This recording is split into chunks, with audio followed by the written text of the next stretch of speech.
When we talk about Kevin, most people think of him as the prototypical indie filmmaker.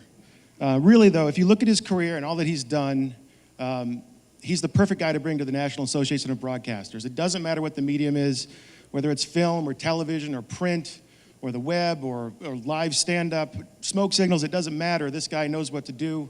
It's all about crafting a clear message and making it resonate with your target audience. So Avid is very happy to bring to you today, to broadcast in your general direction, Mr. Kevin Smith.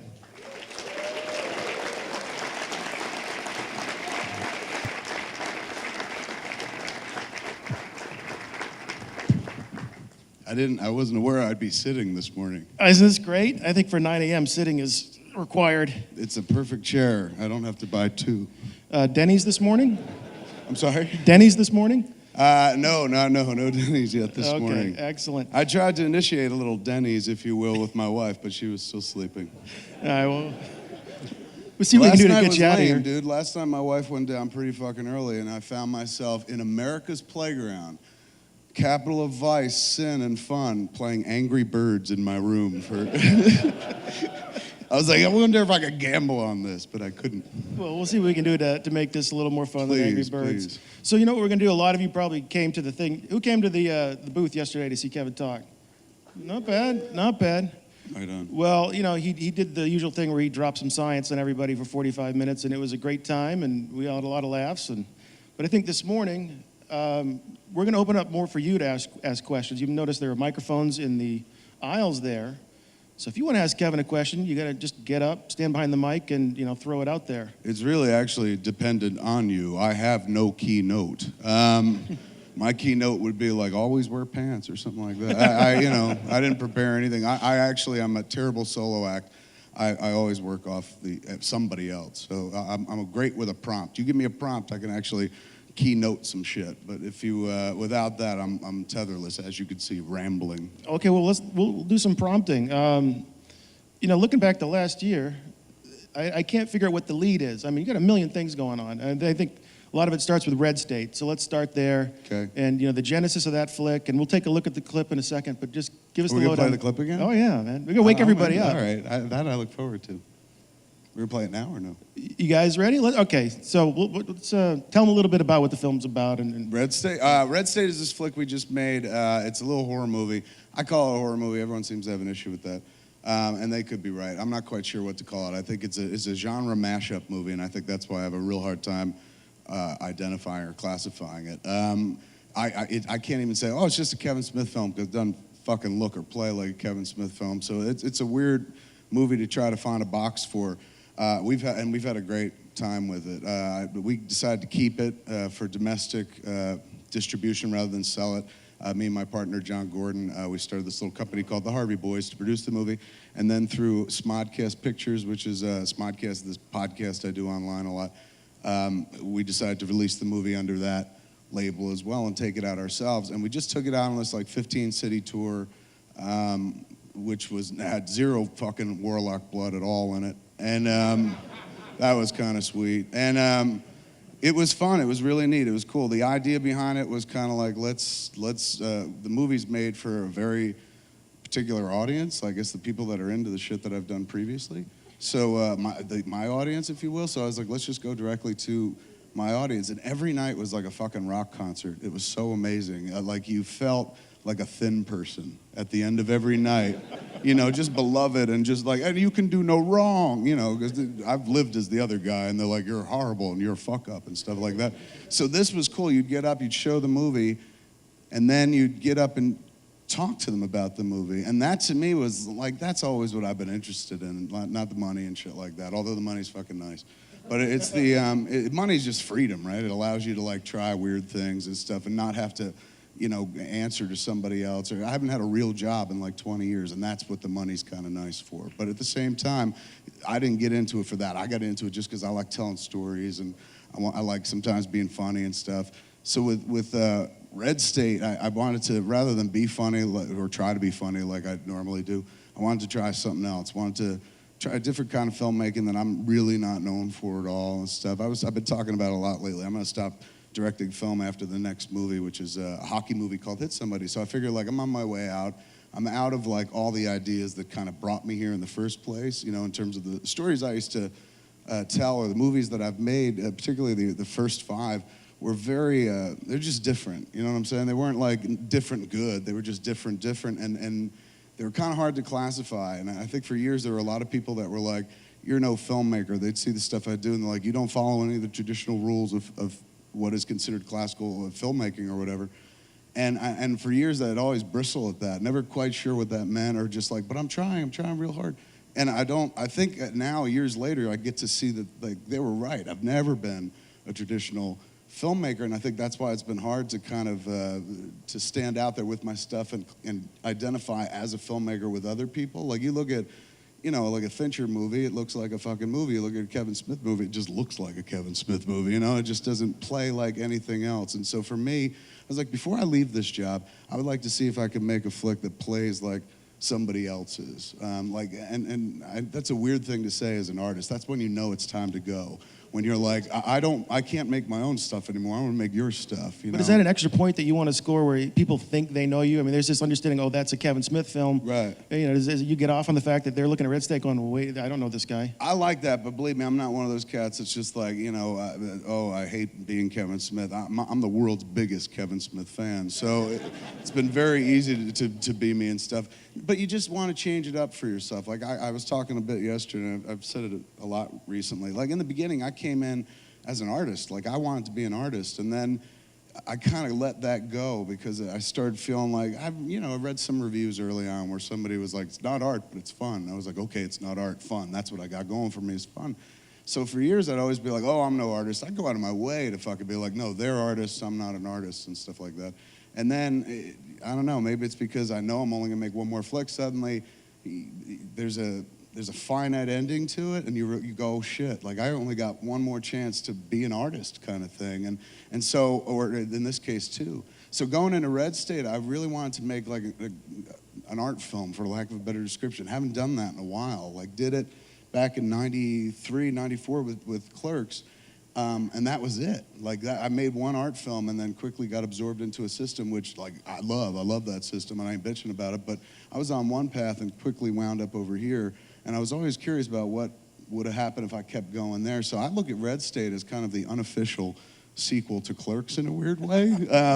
In terms of, has nothing to do with it, but in terms of me trying to be an artist, in terms of the filmmaking steps of me as a filmmaking artist as opposed to any other thing that I do, I feel like this is the closest in spirit to Clerks. Like Clerks was made with a certain ethos and a kind of like, let's do it by ourselves. Nobody else wants to do this. Let's do it by ourselves. It's kind of what indie spirit is. Like, don't worry, we got this. And we had that going on Clerks. Then after Clerks, it just got easy for me. You know, somebody bought that movie and enough people liked it where after that, people are like, what do you want to do next? What do you want to do next? So you don't have to struggle. You don't really have to like face a challenge of, will somebody make this movie? The Weinsteins, Harvey and Bob, were wonderful to me for years. I'd go in there, they'd be like, what do you want to do? And I'd be like, this. And they'd be like, okay. Never really said no to anything with the exception of Red State. Even let me make Jay and Silent Bob Strike Back, which is just like, what responsible studio would let anybody do that? Well, so what was their objection to Red State? How come that didn't pan out? Bob, it was weird. I remember Harvey goes, he goes, Kevin, I read it, and I think it's, I got through 10 pages, and it feels more like a Bob movie. This is a horror movie. He was the first one, I think, that might have planted the horror idea in my head. So I was like, okay, and I took it over to Bob Weinstein. His brother does Dimension, that's the genre label, and he was like, this isn't a horror movie, Harvey's wrong. He's going, this doesn't play like, you know what a horror movie is? Scream, this ain't Scream, take it back to Harvey, it's artsy-fartsy. So I took it back to Harvey, and it was like that scene in Coal Miner's Daughter where Tommy Lee Jones wanted to get married, and they kept sending him from there to there to there and shit, and finally I got the message, like neither of them wanted to fucking make it. And the message, they actually flat out said, like, Harvey goes, Kevin, I don't think an audience exists for this. And I was like, really? It's a $5 million movie. Like, I think I've got enough audience to pull that alone. 16,000 people have seen it in the past month. That's but this was then. You got to remember, it was like 3-4 years ago. They were just leaving Miramax, starting the Weinstein Company. They wanted sure things. And Red State is the farthest thing from a sure thing as it goes. It's a very mid-90s art film, independent cinema. And that movie, nobody's paying to see that movie anymore, but that's, like I said, it's kind of, for me, like I stepped off one path in '94 and now I stepped back onto the path, but it's 2011. So the film, to me, plays dated. Nobody else, though. I watch it with audiences and people seem engaged by it. And I don't know, there's some days where I watch it with audiences, and we've been playing to like audience of 1,200 and over every time we go out on the road. And sometimes I watch it and I'm like, wow, it does actually work as a satisfying, fun kind of popcorn fancy. But it's so hard to explain to people. It's so hard to like get the thought across of what it is, and it's so different in terms of like people go, is it comedy? And you're like, no, not at all, but it's very funny. And then people are like, well, you say it's a horror movie, but it's not horror. But it's not a horror movie. There's no slashers, no supernatural element. And I'm like, the things that happen in the movie are horrifying. That to me makes a horror movie. So I don't know. It's nice. I like making something for the first time in a few years where people are like, I don't like it, and that makes me feel good. Normally, I've been trying to please everybody, you know what I'm saying? Especially when you make comedy, you want to be as funny as possible, communicate thoughts to everybody and shit. With something like this, when you're making art, you want some people to be like, I ain't into this. If you got universal consensus, you fucked up. So you're looking for that reaction no matter what it is. You're trying I think with this one, totally. And I mean, but honestly, it's not provocative in as much as like, oh, I hope you're mad at me and you don't like it. Of course not. I would like everybody to like it. But you just become realistic. You've been doing this for almost 20 years. You realize not everyone's going to like what you do. And this one going in is handicapped severely in as much as you're not giving people elements that they conventionally enjoy when they sit down and watch a movie. There's no heroes. The movie's pretty much villains, wall to wall. It's like watching an episode of Challenge of the Super Friends, but the Super Friends didn't show up. You know, it's just Legion of Doom sitting around going, how could we be even worse, you know? So in that way, it's, you know, going in that there's not going to be for everybody. The movie has, the Red State title has even a political connotation that would keep people away, but it's not a political film. Like I call it Red State simply because blood is red, you know, and it's like Blood State would have sounded stupid. So Red State sounded kind of cute and clever, but then you put it out there and people are like, so wait a second, man, are you against the Christians? And I'm like, no, I'm Christian myself. And like, so what, are you against the government? And I was like, no, not at all. You know, it's like they're trying to look for the political edge or something, but I don't like identify politically as anything. So it's weird when some people watch the movie and politicize, and I'm like, not what I intended. Like, that's kind of the problem.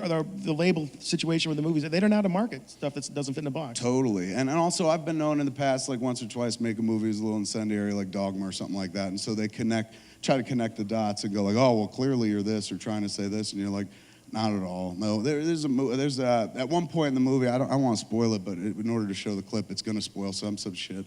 It's a little horror movie that takes place in the middle of nowhere, USA, where the three kids go into the woods to hook up with some lady they found on a Craigslist-like site who says she's going to have sex with all three of them, some MILF out in the woods. They get there, it's Melissa Leo is the MILF in question.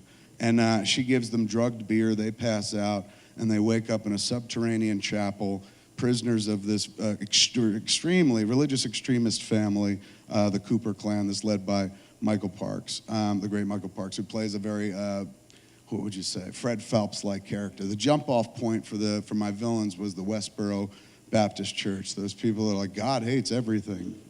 So they were kind of I used them as the model, the way that, like, I guess, Psycho and Texas Chainsaw used Ed Gein or Gein in Wisconsin as a model, like use them as the leap-off point. These cats never killed anybody, but I started watching them a lot more because my friend had interviewed them, Malcolm Ingram. I'd known about him for years. I live in a very gay world, so of course I've heard about him many times. And my friend Malcolm Ingram interviewed Fred Phelps. Is this for Small Town Gay Bar, the documentary? For Small Town Gay Bar, for this documentary they took up to Sundance. And, you know, I'd heard about Phelps, but I didn't know anybody had met him and shit. He's almost kind of like a fictional character because you see them everywhere, and the things they say, him and his family, the Westboro Baptist Church, the things they say and do are so outrageously over the top, seemingly bad guy. I can't call it evil because they keep quoting the Bible, but they're so seemingly almost cartoonishly bad guys. They're just kind of deplorable people who then stand behind Christian faith as their defense, like, hey, this is what God says. And for me, as a dude who identifies as Christian and shit, I just want to kind of stand out there as, no, that ain't me. That's fucking them. You know, it seems like a leap of a comparison, but because of people like the Phelpses and some of the really extremely right-wing Christian folks, folks who are just normally kind of Christian, just, not the shove it down your throat, hey, I just don't want to kill people, I just want to, love my neighbor as myself kind of guy, rather than the person who's an agenda Christian, who's just like, if you don't like my God, you're going to fucking hell, and that kind of stuff. Like, I often think about the Muslims, poor Muslim community after 9/11. Everybody, takes shit as a Muslim. You're like, that ain't me. Those so fucking crazy fuckers over there. Same thing with like the Christian community. Is not as large or as wide, but it's still kind of dark and incendiary where you just want to be like, that ain't me. That's those cats over there. And so this movie was kind of about that. These cats were so cartoonishly vile, and at the same time, you don't want to take away their freedom to say what they want, because like I said, I want to stand up here and say whatever I want and shit. And so, you kind of, they went to the Supreme Court recently, tried a case where looked like they were going to be sued for standing there holding up signs and shit like that. It was one of those cases where you're like, I hope these people lose, but at the same time, as an American who likes free speech, you're like, God, I hope they win. And they did win. And so you got to support that kind of win, but you can't just sit there and do nothing while they sit there and hold up signs and be shitty and stuff. So I felt like, let me make this movie, which is kind of it takes basically my tool, the only tool that I can use against these cats would be satire. It's the only weak weapon I have. So why don't I just satirize these people, put them up on screen as like toothless clowns and monsters, and then it makes them, that's the best part I could do. It's the little part I could do. Yeah, I think I heard you refer to them as sewers, not doers, and in your film, they're absolutely doers. I mean, it's not just the law they employ, they're against the law. Yeah. In our movie, these cats are, I mean, it's not the Phelpses. We kind of use them as a leap-off point, but our cats are just flat out villainous. They're horrible. We were in a screening in Radio City Music Hall, first screening, and at the end of it, there's a big, at one point the movie turns and it becomes a kind of shootout between, which you're going to see a piece of, the family and the ATF gets involved, and it's a real church versus state third act, which isn't, I swear, it's not political at all. And so that happens, and at a certain point in the flick, bodies start dropping, and when the bad guys start dropping, you're in a room full of 1,200, 1,500 people, or in Radio City, I think it was 3,600. People start going ape shit, applauding and clapping, and it becomes very interactive. It's really fun to be at. So at the end of it, somebody at the Q&A was just like, doesn't that fucking disturb you? Like, all these cats are just sitting there laughing and clapping at the deaths of these human beings and whatnot. I'm like, no. Like, there's somebody who tried to politicize it. I'm like, no, this dude was trying to make it like, doesn't this crowd want to see the Phelps family dead? I was like, no, man. Like, they just watched this family torture and kill people. They're villains. Like, were you... I think they had the same reaction that they have when, like, Darth Vader picks up the Emperor and throws him off the fucking turret, in Return of the Jedi. They're just like, yeah, bad guy dies, and that's it. And we see that a lot on the road, and it's so awesome. It is kind of fun, like, when they start cheering for the death of these people. It makes you really happy. But not for any, like, weird agenda. It's just like, yeah, man, they watch bad guys getting punished. And I never make movies like that. Like, people applaud at a dick joke, generally speaking, not because, like, good has triumphed over evil. So I don't know. I don't know. It's a new realm for me. It makes me kind of happy. Let's show a clip. Yeah, let's take a look at it. This clip, to set it up, takes place in, like, deep in the third act of the movie. It's real. Unfortunately, we spoiled the movie a bit, and this spoils it even more. It's when the government has kind of surrounded the Cooper compound and shit's gone a bit off the chain and the situation has escalated into this massive firefight. And this is a sequence we like to call the top of the crown. It features Michael Parks and a few other people.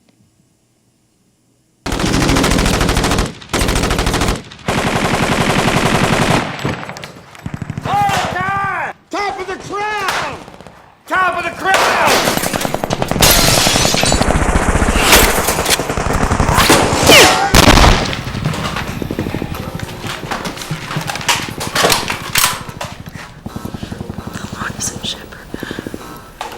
The Lord is my shepherd.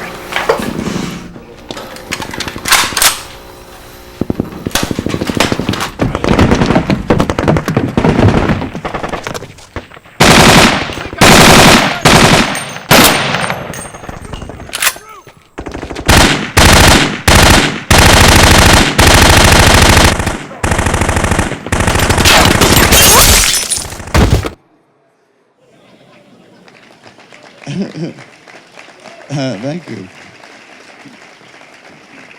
What's nice about that is I've set the bar so low in my career that clip makes people go, well done, he finally realized how to make a movie or something like that. I get more credit for that clip than I deserve, but I think it's based on my previous body of work. But I love that. I love watching it because it doesn't look like anything I've ever done before.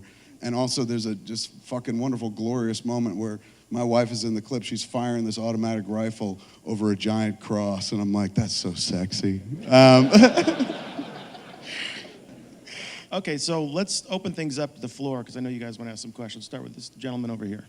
Hi, Kevin. My name's Joshua Cohen. I'm an independent producer here in Vegas. Okay, how are you, man? I'm Just gonna wanted stand. to You sit. Take it start easy. by saying thank you for everything you've done and contributed, and particularly the inspiration you provided to so many thousands of independent filmmakers like me. So Thanks, thank man. you for everything you've done. Thank you, appreciate that. I have a question about film tax incentives. Okay. Wanted to know what your experience is. We got a wonderful one on Red State right there. We shot Yeah. in California, which is rare to shoot in California because usually the tax incentives are eaten up by the studios pretty quickly. But we sent in our application. There was somebody at the film office who was just like, there's a very small window. If you can get in, you guys might be eligible. So the budget of the movie was $5 million, but after the tax incentive, it wound up being $4 million. So you we've went used with one money. there. We've used one in Pittsburgh on Zach and Miri. We used the tax incentive program and got some loot back there. We originally were heading to Detroit for the next movie with Hit Somebody because they had the sweetest tax incentive in the country, but now I guess there's talk of that going away, but we're still going to go there because Detroit has all the looks we need and stuff. But I believe in it. It's huge. I mean, unfortunately, I get in this economy, when it starts going away state by state, you can kind of understand it. You know, as a filmmaker, you're like, oh, there goes that sweet free money. Right. But at the same time, you're like, hey, man, I'm sure it's better put to use someplace else. Like, dude in Detroit is just like, fuck these movie people, man. Let's fucking take care of some of our own and shit. Yeah. And there's a school of thought that's like, well, if you bring in a bunch of movie folks or productions with incentive packages, they're pouring much more money into the economy than they're taking out from the tax incentive from the government. So I see that, I get it, but at the same time, I also understand that like when things are scary and there's no money, people are like, fucking kill the artists first. They mean nothing, you know. And so I've always expected that. We get over-rewarded in many ways, but then when shit gets lean, right away, you're kind of the first to go for a minute until they need to be entertained, and then they come back looking for you. They always say, like during a recession, you know, crime and entertainment industry, which are usually the same thing, go very, very, very high up in terms of profitability. Okay. Do you have any opinion on, right now Nevada is one of only 6 states in the country that doesn't have tax incentives. Yeah. We're trying to get them passed here. What do you think about that? I mean, I would imagine it'd be great. I don't know how the state's doing financially or fiscally and whatnot, so I don't know if there's somebody out there like, hey, we need some fucking money for something else. But it's a great program. I mean, of course, when you offer, like, it's just so weird. You offer anybody any money back, man, most people start sniffing around going, we'll move there. Like how quickly Detroit became Little Hollywood, like almost overnight. It was crazy. Productions just go in sniffing out that money. You feel weird because you want to see that money go to somebody who could really fucking use it at the same time, but the bigger productions are the ones that really want it. Would I like to see one here? I guess it matters to me, not one iota. I'm making one more movie. It won't be here. So I hope you guys get it, but I mean, I have no opinion whatsoever. Great. Thank you. I appreciate that. Thanks, man. How are you, sir? All right. Okay, I'm Rob Gold from Film Festival today. Right on. How are you, And, man? I'm okay. Look, I was at Sundance. I saw the film, and I think it kicks ass. I saw you. You saw it in the Yeah. not the evening screening Monday morning. Yeah, that's you were like right. sitting in the first, second, or third row. Yeah, I thought the film kicked ass. That don't creep you out that I remember that? No acknowledgement, comment whatsoever, like you're kidding, or, or at least why do you know that? Well, I've been around Sundance for about 25 years, so you probably run into me. It's very Fair enough, you're Mr. Famous. How are you, sir? Anyway, so, look, you've talked about ending your career with this last film, and I'd like to say on behalf of your fans, including myself, that we'd like to see you, continue on. I want one more. Why one more? I'll tell you why, because I'd like, on behalf of Kevin Smith, if I keep going, it's just going to be more cop-outs. You know what I'm saying? Like, I can't play at the level that I've become accustomed to playing. My mic's going in and out. Can I swap with you? Thank you. I can't play at the level I was accustomed to playing when I came into this. I don't have the same brio for it. I don't have it's not even the same brio. I still got passion for it. I just don't have the same ability to pull off what I could pull off. And after years of kind of pulling off movies that weren't what I came into this business to do, movies that I feel was just like more complacent than anything else, at a certain point, this became my job, not my passion. And I did that for a while as a job. And I don't like it. I don't like doing film as a job. It makes no sense. I'm not good at the job, so I shouldn't do it as a job. If I'm passionate about the job, that'll allow you to do it. You don't have to be good at anything in this life if you've got passion for it. My career has proven that. So at the end of the day, if I feel like I don't have the passion for it that I used to, I'm just gonna start putting out inferior work. And a lot of people will say, "You've been doing that since Mallrats," and I'd be like, "Thanks, Mom." And then, But you know, inside, you know, as an artist, you know when it's time to go. You know when you can't express the way you wanted to express before. And thankfully, because of film, I was kind of a victim of my own success in many ways. Thankfully, because of film, it opened up a lot of doors for me where I could try other things, and I found much better fits. You know what I'm saying? Like, film allows you to cheat on it sometimes, where it's like, go out, try other art forms. And I did, and I met others that blended far better with me. I'm a talkie guy, and film is a very visual medium, and for years, every criticism of my stuff I've ever read has been like, he's always telling, not showing. And there's a reason for that. I'm just geared up to tell rather than show. So I'm kind of embracing that more than anything else. I'm stepping backwards a little bit, as much as most people think a talking medium over a visual medium is like, oh, it's radio, why would you do that? We have movies and shit like that. But I don't know, it's more interesting to me. Right now, in this frame of mind where I am as an artist, and that's something that I've never really been comfortable saying, but I can say it now. In this frame of mind as an artist, I would much rather create theater of the mind than try to put together all this imagery and stuff.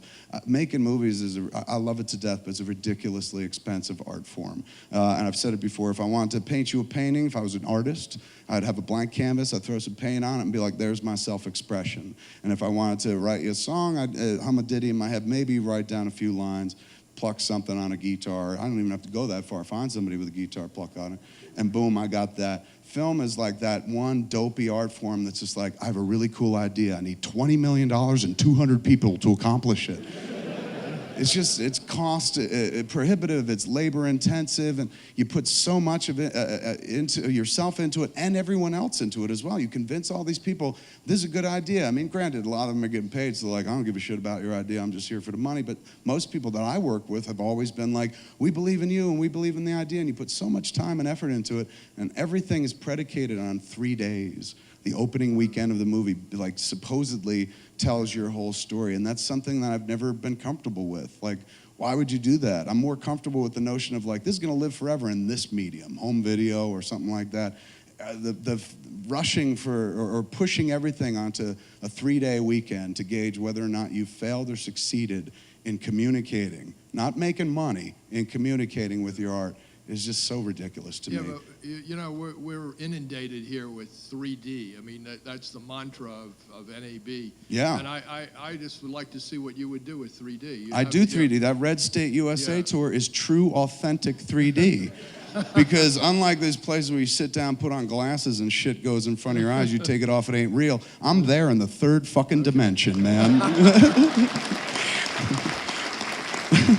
But that's what killed me. Like, there was, like, that to me is what I do. That's my tool. You're done. Fuck.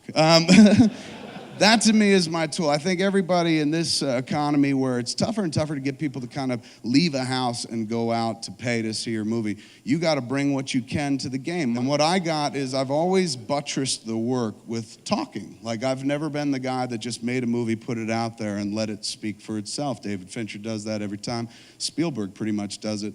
Clint Eastwood doesn't go out and promote his own stuff. I don't know any other director who's out there in the world talking as much as I am. Like, most directors make something, put it out there, and that's it. Let the work speak for itself. They're off making a new one.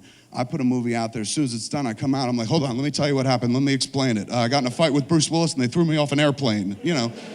So I've always buttressed the work. I've always been the guy that immediately follows it, and that's what the audience is predicated on. They're not necessarily there just to see my cinematic whimsy. They're there to see what I have to say about it afterwards. And I finally kind of embraced that with Red State, where I'm like, that is the movie. It's not just watching the flick. It's then I come out afterwards and we have that discussion.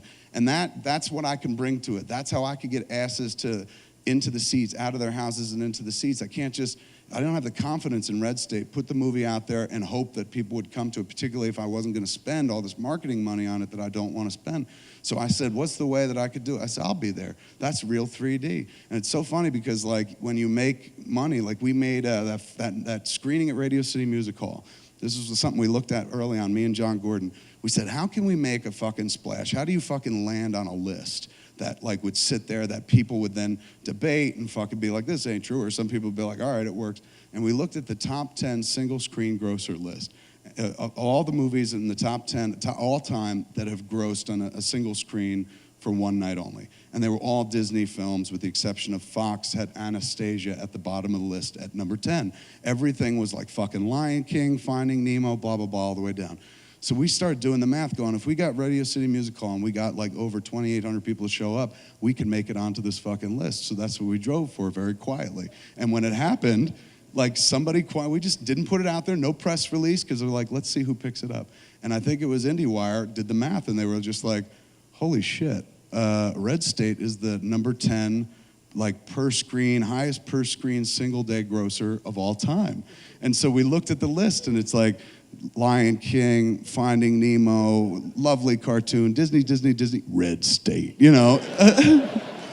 And so sure enough, somebody put that out there, and then some people tried to fucking equivocate and qualify and shit. And they're like, yeah, well, of course you do that much per screen when you're charging like $60 to see the movie. And I'm like, well, fuck you. They charge $15, $20, maybe $25 to see a 3D movie now, and that ain't even real 3D. I'm actually there in the third dimension. So I don't know. It's like you got to find where they play, and you got to figure out a way to change it for yourself, move the line for yourself. We're just going over the playbook somebody else wrote and trying to find the in-between places to have fun. Like shit like that, you're never gonna do it much with that. That ain't gonna mean, that list, like us being on that list, ain't gonna get any more asses in seats. But it's the shit you do for yourself where you're just like, that's fucked up, that's funny. You know, that's what does it, you know, especially with a $4 million little horror movie, you're not gonna look to break fucking records or something, but that was kind of satisfying. Like even more satisfying is just looking at the weekly box office chart, which for the last, I think 3 of the last 4 weeks, we've had the #1 per screen average. Nobody wants to write about it though, because like, that doesn't count. But I'm like, well, why does the 3D version count? Like, where's the fucking line, man? If you're gonna accept that, you gotta accept this. But the thing that gives me the most joy in life right now is looking down the variety chart, and you know, they list the movies and shit, like list the top 100 for the week, and there's a category next to everything. You know, there's the title of the movie, what it made, and then the studio. And you go down, it's like Warner Brothers, Paramount, Fox, all the usual suspects. And you get way down the list, it just says SMOD. And that fucking did it for me. I was like, I'm done, I'm a satisfied camper. Like, you gotta find little shit makes it fun for you, I think. That's not what you asked, but thank you. Anyway. Hey man, how are you? I'm good, how about you? Very good. Now, watching your Red State clip, it's obviously different than what you've done in the past. Did it come easier to film something like Red State, or were there times that it was a little more discouraging compared Red to State was the easiest thing in the world to shoot once we started. Getting it up and running took 4 years. Nobody wanted to pay for it, and rightfully so. It's a really bleak, dark fucking picture. Can't guarantee anybody's gonna make their money back on it, at least at the front, and at least if you're not very visionary. I'm kind of happy to report that like next week we're gonna officially announce that we're already in the black. We made all our money. So essentially, yeah, it's kind of neat.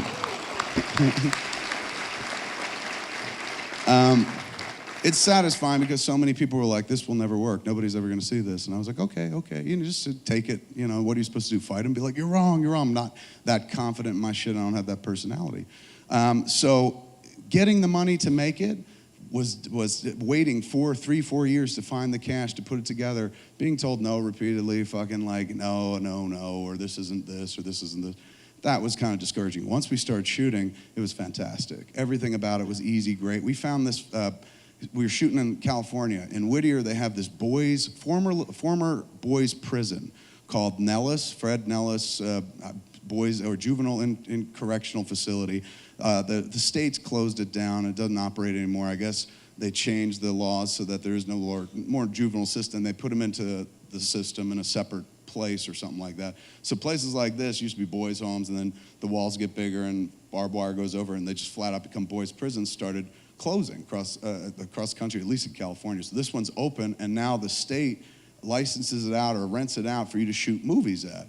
But it's fucked up because you can just feel it in the air. It's like, this is a creepy, haunted boys' rape hole. You know, it's just, horrible things happened at this place, but it's weird because you'll go and shoot a movie and you've got the run of it. It's like 40 acres, and we had so many different looks there. That's where we shot most of Red State. But every once in a while, you're shooting at night, man, and you hear like the haunted fucking cries of whoever's buried there and shit like that. And the thing that creeped me out about the most is at least we were making a horror movie, I feel like, so it kind of fit.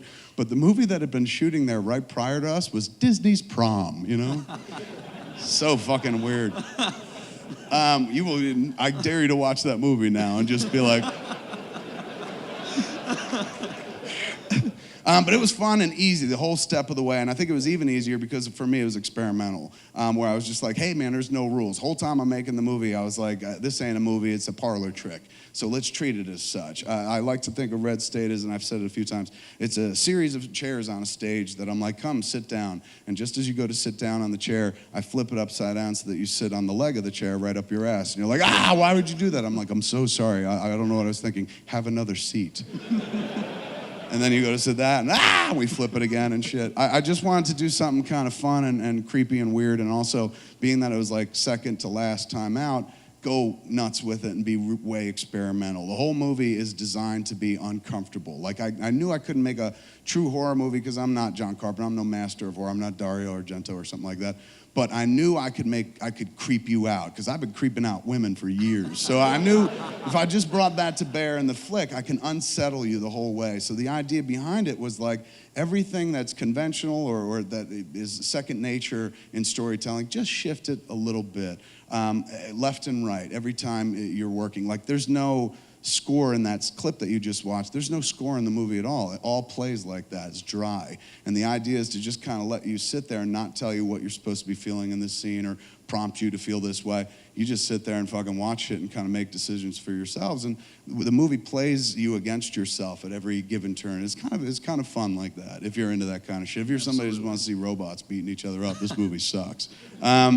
But if you're in for like a little challenge, you're like, ooh, that's a parlor game of sorts. This would be it. By virtue of that, so much fun to make, so easy to make. And because we're off book or off page, so to speak, from what we normally do, creatively speaking, it was such a fertile environment. Like, Dave Klein is my DP, he shoots most of the stuff I've done.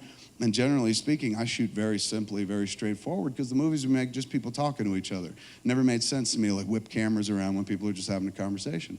So on this movie, it's about way more than that. It's not all about conversation. There's dialogue, to be sure, but not nearly as much as normal. So on this movie, since it lends itself to more frenetic atmosphere, some shit going on that I never really work in my other stuff, I told Dave Klein, I was like, just go nuts, man. Like, what would you do? What would you like to do? And he was just like, oh shit, man, I'd like to try this, this, and this. I was like, let's do it. And he would do it and shit, and I'd have that footage. So we shot on Reds and we shot on those Canon 5Ds, man. Its flexibility was fucking astounding. But the look of it was so fantastic. Like, they dumped that footage in the Avid. I'm a big Avid guy, obviously. They dump it into the Avid and that night, and by the next morning, I'd cut together the scene. I spent the entire time cutting. I'm a cutter myself. I don't like to sit behind somebody when they cut. I've been cutting since Clerks, but I've been cutting on Avid since '96. So for me, that's the best part. Like, I only direct movies just so I could get footage to cut movies and stuff like that. Yeah. So I would cut that all night long. And Dave's look, how different it looked from everything else we did, was inspiring. Like, that made me want to keep going. I'm like, holy shit, we're onto something here, and as much as don't look like my normal shit. So I just kept pushing him, like, try this, throw the camera off the roof, all that dopey shit.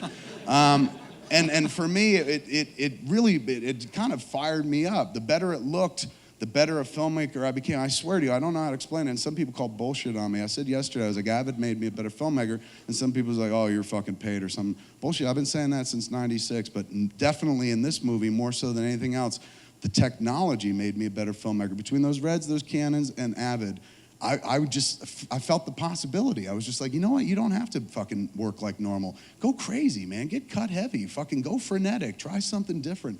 And I'd see Dave's footage, and I'd come in the next day and be like, we got to push it even more. Go fucking, when we're running through the house, do it like Bourne Identity. He's like, why? I was like, who cares? No rules. Do it, you know? And that was kind of neat. And you show the movie to cats across the country. Every once in a while, you get film school kids coming up to you who just starting their skate, so to speak. I'm coming to an end, they're starting theirs.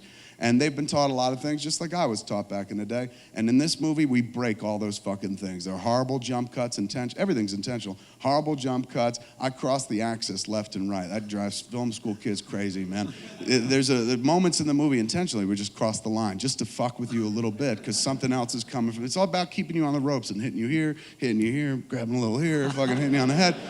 And that's part of it. Part of it is like the jump cuts and also the access cross. And you get kids coming up to you after the screen, I wouldn't say outraged, but definitely perturbed and shit, where they're like, you crossed the axis in the movie like 3 times. You can't do that. You're not supposed to do that. I'm like, I'm 40 and I'm Kevin Smith. I'm gonna cross the axis. So because of that, you're inspired. You're like, we're off book, man. We're in unfamiliar territory. Up is down, black is white. Let's just keep going and push as far as we can. So I found it incredibly liberating because I knew we weren't expected to look like anything else, or at least maybe we were. People expected it to look like a Kevin Smith movie, but in my head, it never did. It always played like, when you see it, it'll be easier to understand. But this, I kind of went for a Quentin Tarantino movie by way of the Coen brothers. So in order to do that, like I had to get off of my program and onto something way more creatively liberating, and that's kind of why I think the movie's better. That, and I didn't direct this time around. Most times I go in and direct, and the last few flicks I've been easing up on that. In terms of, in the beginning, I used to literally work people like puppets. Like you talk to Jason Mewes, man. Jason Mewes is still walking bow-legged because I've had my hand up his ass for the first 10 years of the career, just going snooch to the nooch and stuff. And then eventually he took it on himself and became that performer. But I was a very retentive director who would make cats say exactly what it said in the script. Like, hey, that's not what it said. You deviated off page. And give them line readings left and right, tell them exactly how to say it, whatnot. The older you get, the more comfortable you get with your abilities and what you do, and the more experimental you get maybe. So I would let that go and just be like, I'm not gonna tell people how to do it. Let me see what they do. And people surprise you, man. If you put it back on them, they deliver 110% usually. I mean, look, they're gonna rise or fall, and chances are they're gonna rise. But if they fall, get them the fuck out of there. Once you give somebody the chance, the space to kind of be creatively daring or create something of their own, because that's all you're doing on a movie set, right? As the director, your job is to facilitate 100 other filmmakers who are simultaneously making their movie, tiny versions of their movie, all these fractured parts that come together as a whole. So you want to be able to be like, yeah, go for it, man. You do it. And on this movie more than any other, especially in people be like, we're going to build this thing. What should it look like? And I was like, well, I have an idea, but what do you see? And they're like, what do you mean? And I was like, well, what would you do if this is your movie? How would you make it? And they're like, okay. And they start giving you better, man. I did that with everyone, even the actors. I stayed out of the actors' way. My direction on Red State was this, that we'd finish a take and I'd go over and I'd be like, that was fucking the bomb, man. And just go back to my chair and shit. Because you're working with like John Goodman. How am I going to direct John Goodman? He's forgotten more about acting than I'll ever know. Melissa Leo just won a fucking Academy Award, man. So you're not going to go up to her and be like, hey, do it like I say. She'd be like, you made Cop Out, fuck you, go back to the chair. Michael Parks is a flat-out absolute genius. The movie exists because I just wanted to work with Michael Parks. I saw him at the beginning of From Dusk Till Dawn back in '95, and I was like, what would it be like to be on set with somebody like that for 30 days who's got that much fucking talent and knows how to deliver dialogue in a really interesting, believable, original way? So on that flick, I really just would sit there on set as an editor more than anything else on Red State. As a fan of performance, first and foremost, because that's, I think, you get into this business because you just like watching actors. I love watching people make pretend do something where it's just like, that's fucked up. That's not how you really feel. I still have that very disconnected appreciation for it. So at that point, you just kind of want to like let people do their thing. I sit there and watch them act on this movie, and I would just collect shots in my head. I had everything in my head on set. I was watching this performance beat, this performance beat. We also kept the take ratio down because we didn't have a lot of cash, and also you're working with grand masters. Like Michael Parks does this fucking 20-minute sermon in the movie, a hate sermon. It's beautiful, it's hateful, but it's beautifully delivered and whatnot. We did it in like the first 2 pieces, 10 minutes and 10 minutes. We did first take on the first piece in 10 minutes, and I was just like, I'm good if you're good. He's like, I'm fine. And we moved on, like Clint Eastwood style. Rather than just like, let's just do another one for shits and giggles. He gave me every fucking piece I needed, and each piece was better than the last. It was like, what could he possibly do if we go to a second take? I can't imagine it'd be any better. Why even find out? Let's commit to this and fucking move forward. So you do that, and boom, you can cut all night long so that this whole flick, I'd come in, I'd bring my laptop, open it up, put it on the monitors, plug it into a little squawk box so people can hear it, and we'd collect the cast and crew and sit there and just watch what we did the day before that I'd just cut. And it was awesome, man, because their shit was dope, and I was cutting like fucking, like just putting it together in a really less Kevin Smith way than usual. And cats were just kind of enthralled. They're seeing their own work. The actors know their choices are being honored in terms of like, I'm going after their best performance bits. I'm not putting them at odds with themselves by being like, no, I like this weaker take. They see that I'm going for all the gold and shit. The crew is seeing that the movies are concrete. Like, that's the most valuable part of that process. You take a theoretical and turn it into a reality. Because up until then, people are just talking about this movie that doesn't exist. And you're trying to communicate what's in your head. And I don't care who you are. I think you're never going to reach 100% communicating the idea. I think that's why we put it into the physical universe, because it's much tougher to communicate. But it's really tough to communicate to cast and crew as it's coming. Even though the professionals who worked in that field, especially something like this, if you're kind of off the beaten path, tougher to communicate. I found if I could just bring in a scene and be like, this is Red State, people be like, oh shit, I get it now. So I found that to be incredibly useful. And also it's just, people like seeing their work come to life. There's a reason they're there. They're also into make pretend as well. So if you could show them that they're making pretend on a daily basis and how good it looks and how it's not just fucking fluff, like we're actually doing this, and it's kind of badass. People will give you 110, 120%, that impossible ratio. It's really, really, and I can't advocate it enough, man. If you're, and I don't want to take any jobs away from editors by any means, but I'll do this in two ways. If you're a director, you should edit your own shit. You gotta know that footage, know every frame of it. Conversely, if you're an editor, you gotta direct movies. It's easy, I've done it for years. But I believe, I'm a guy who couldn't let go of the editing. I let go of it once, and I was fine with what the person did, but for me, my process is I gotta know every frame of film. Like, I gotta know everything we've done, so that way I know judiciously I've made the best possible decision on every scene. Now, you know, after that it becomes, hey man, you didn't make any good decisions because I hate that movie. That shit's subjective. But when you're talking about actual mechanics of putting together a flick and whatnot, and you as the person in charge of the vision, I think it's really integral to be that person that's cutting it. It's not enough to come in and watch somebody after they've worked and look at their stuff and then make notes. I like digging in the dirt. I like being in there with the footage myself. And I know every time I say, like, be an editor, there are a lot of editors who are like, fuck you, you're taking jobs away. So again, conversely, be a director. Go out there. It's very, very simple. Did I answer your question at all? Yeah, absolutely. Okay. Also, after Hit Somebody, you said you're done. You can be focusing more on comics or anything like that? I mean, I'm right now, I kind of got back into comics with Batman Widening Gyre, and I still got 6 more issues of that to go. I knew I want to finish the Daredevil Bullseye miniseries I started like 5 years ago that I never finished. But no, really it's just going to be talk. On May 9th, we got this website, smodcast.com. We do all these podcasts and stuff. On May 9th, we start doing it daily, a morning radio show. So from like 8 in the morning, West Coast time, from 8 in the morning till 10, I do this morning, it's so fucking weird, but oddly appropriate. I do a morning radio show with my wife called S'morning with Kevin Jen. And then there's a new podcast of the day from 10 till 11. And then from 11 till 1, I do a second morning show with Jason Mewes called Jay and Silent Bob Get Jobs. And that's what I want to do for the next, like, I don't know, few years, 10 years or something. So that's where I'm headed. And the comics thing I've enjoyed doing, but right now I'm kind of into this more than anything else. This is a beautiful thing about the field we work in. You can spin a bunch of different plates. You know, it's art. So as far as you want to take it, or as many different dopey things you're interested in, you should try them. Like the film thing has been great for me, but I never saw any sense to just stay in one place. Like, you know, I think if I had, I'd probably be a better filmmaker if I just concentrated everything on cinema. But that was not my first language, and even though it called to me, it just called to me as like, hey, this is the easy way to talk to an audience. Making movies is cool and shit.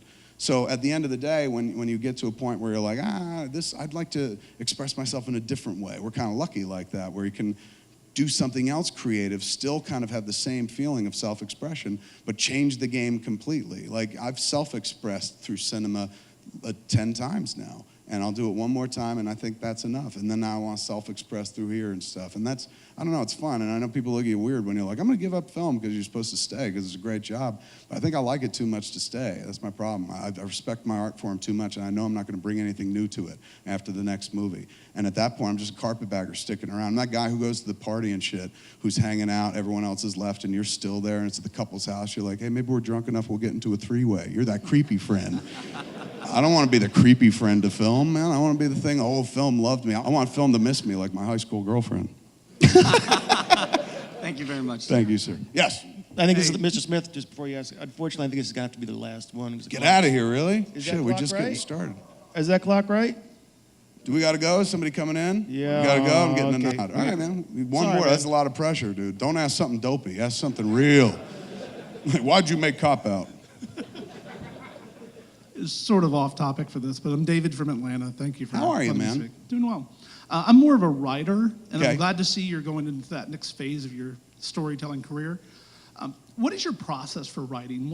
How do you sit down and put the idea on paper? How do you get it out? What's your process? For me, I don't know.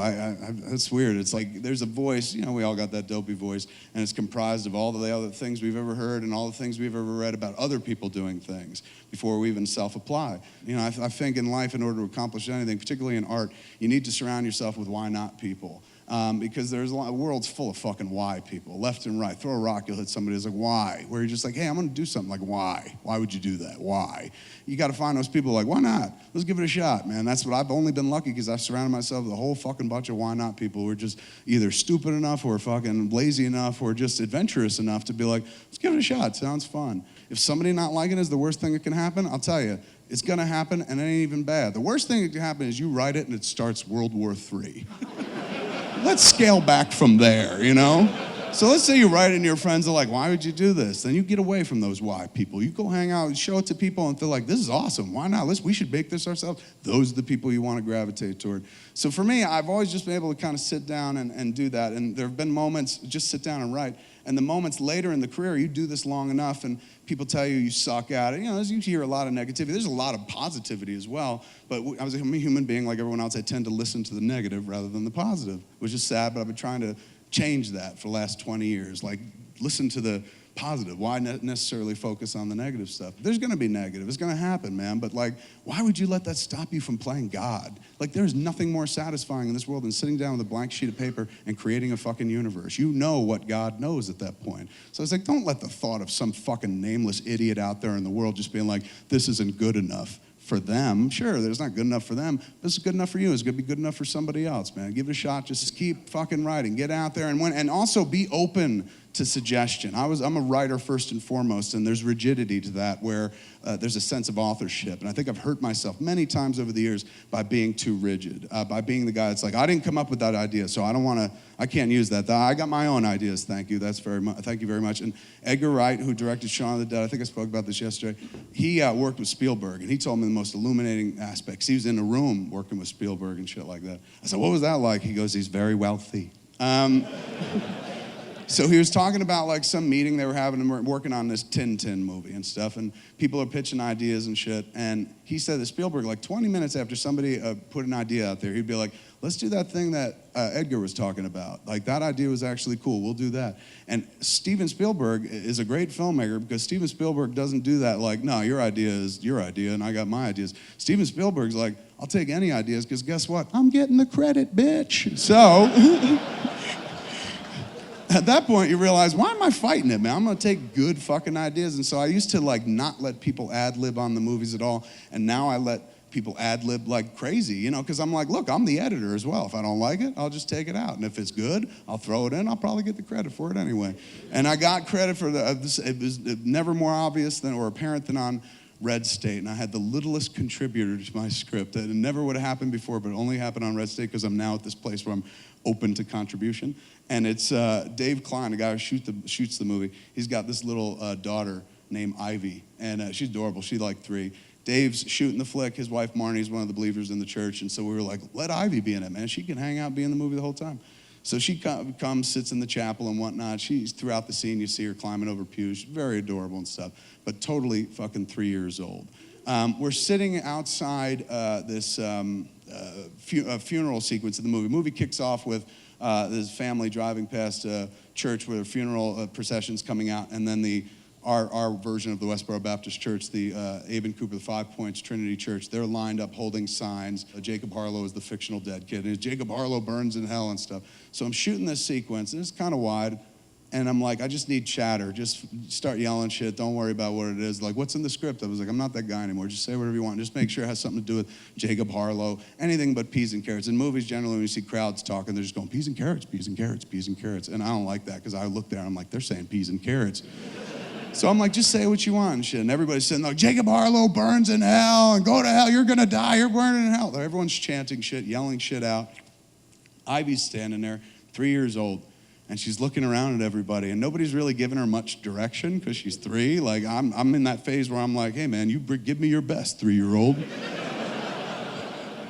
So she's just kind of sitting there watching, and, you know, the big thing is, like, don't look at the camera. That's the only instruction you want for a kid, more than anything else. It's not like, hey, bring me the truth of this moment. It's like, just don't look at a fucking camera, right? So we're shooting and shit, and I see her in the monitor, and she's looking around at everybody, and all of a sudden she starts yelling.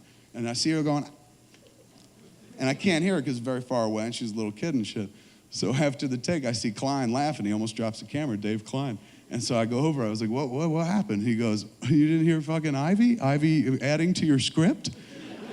And I said, no, what did she say? He's going, she started yelling, swim down, swim down. And I go, why, man? I was like, why? And he goes, because, dude, Finding Nemo.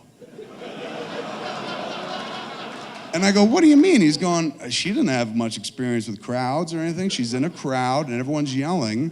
And the first thing she thought of is all those fish in that net yelling, swim down.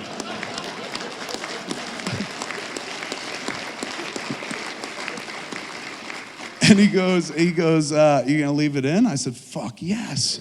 And he goes, why? And I was going, because like, that's kind of like, that's a fun, childlike metaphor for going to hell, like swim down, swim down. And sure enough, man, we showed the movie. I think it was the 3rd tour stop. Somebody in the fucking audience comes up to the mic and they're just like, was that kid yelling swim down because of Finding Nemo? And I was like, no, man, it's a religious metaphor for going to hell. We got to get out of here, man. Thanks for coming in tonight, this morning. Thank you so much. Thanks Silent to Bob has Avid. Thanks to NAB. Hopefully see you guys next year. Bye-bye. Want to do this? Matt wants to do the drawing. Hold on. Okay, let's make one more editor. What do they get for this? Media composer. Get out of here. Somebody's going to get a media composer. All right, here we go. Ticket number 295.